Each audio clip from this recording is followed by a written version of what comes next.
Africa is not a country. And it's not some black hole of poverty and danger for white people to prove how brave they are.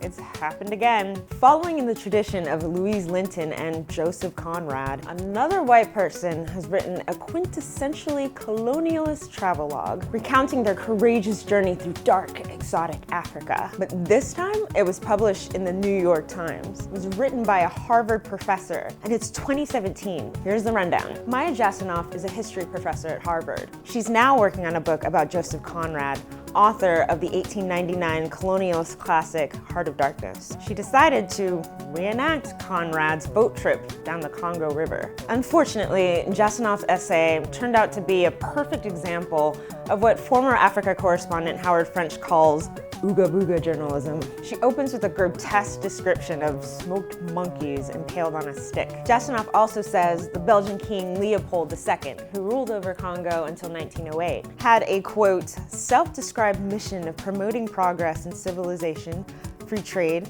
and the abolition of slavery. She concludes, quote, in relative terms, most people in Congo were better off 100 years ago. In reality, King Leopold oversaw a horrific genocide that killed at least 10 million people in a brutal forced labor system to extract rubber. The Congolese were abducted, mutilated, starved, their villages destroyed, all just to fill King Leopold's pockets. Somehow, Jasanoff boils down these atrocities to just a passing reference to, quote, greed, violence, and hypocrisy. To cap it off, Jasanoff's 3,000-word essay doesn't name a single Congolese person that she quotes. This is a prime example of the West's fascination with Africa, but not with the complexities of Africans themselves. Lazy media narratives painting Africa as a dark, diseased, and war-stricken place miss the vibrancy of the continent.